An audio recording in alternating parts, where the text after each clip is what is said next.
Hello gamers, this is Th3Ruthless, and today we're going to talk about the most promising MMORPG that has received a big critique in the beta that was released a couple of days ago.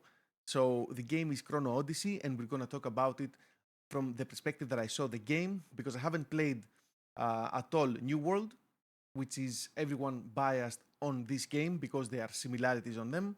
So I'm going to break down what I saw, and this is a raw review. So I will get the themes one by one.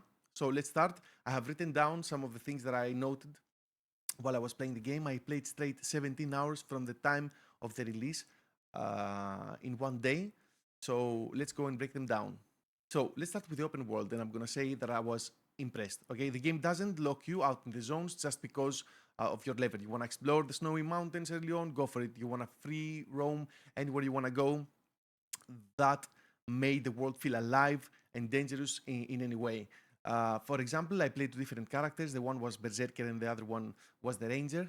On the Berserker, because I had no idea of the game, I think within the 2 hours I got the mount. And then when I went to the Ranger, because I knew exactly where to go for the mount, I went straight to it and I won a bit of time, let's say. So this is one part that it has no restrictions on it at all. Another thing that was really nice was the climbing, because you could go anywhere, you could cut through shortcuts. A small detail, but it made the traversal actually fun instead of a chore. Now, the thing that I really disliked about the part of exploration and world design was there was no minimap. I mean, seriously, in 2025, navigating without one feels like using Google Maps with a blindfold. So you're constantly open the world map or just guessing where you are, because when you want to do a quest, you have an area like a circle on the map that you have to find the mob in it. And, you know, running around, I could always lose my sights on where I was exactly. Also about the quests, half the time I didn't even know what I was supposed to do. So objectives were a bit vague, markers didn't update properly. So this needs to be worked out. So let's move on combat and skills. Combat is where Chrono Odyssey really wanted to shine, but it's not there yet. The weapon swapping gives you skill bonuses and was a very genuine and cool mechanic, because it gives you interest to play two different weapons and combo them together. It encourages tactical play and keeps the rhythm very interesting.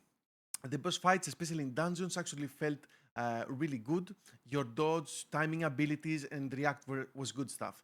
Now, on the other hand, regular enemies absolutely brain dead. The AI was horrible. There was no reaction to your attacks. They were just standing there and let you combo them to death.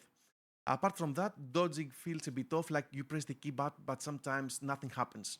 Other time the character completes the animation but eats damage anyway, and the boss sometimes would smack you while being on the floor. um, you cannot. Now for this one, I don't know if it's a good thing or a bad thing that you cannot interrupt movement to dodge. Some players say it's realistic. Some others would say, "Come on, it's a soul-like game." So I don't know where to put it. For me, if you manage to do your heavy hits correctly, um, while you know the mechanics of the boss, like the first time you're not gonna get it, that's for sure. But the second and third time, you're getting accustomed to what the boss does, so you have to know when to use your abilities in order to get the dodge correctly.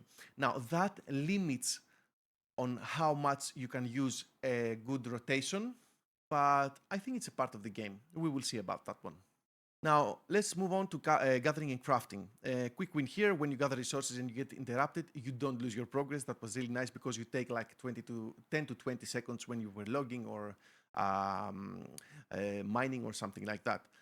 That's a small but really welcome quality of life feature. No major negatives in the gathering, but crafting feels like super on its bare bones. Okay, hoping that that's the beta limitation, and in the future we get to see a big crafting industry, let's say. Now, about group content. Now, this was fun, okay? The 3 to 5 man dungeons and the 10-man raid setup are really well designed. Now, we didn't get to play a raid, but I know that 10 people is much better to coordinate than 25 or 14. And also, if you want to play with a group of friends, it's easier to have 10 people playing together than having 25 or 40, like it was on WoW back in the day. The pacing, the mechanics, the teamwork was really nice. It gave me like Final Fantasy and early WoW vibes in the best way possible. The trials also feels like real content, not just a filler. I really enjoyed it. Now, the bad side of this, what the respawn system was brutal. Really, like you would die and you would go at the start of the dungeon every time, even if you were on the last boss. I mean, this needs fixing. Um, the PvP flagging system was straight up broken.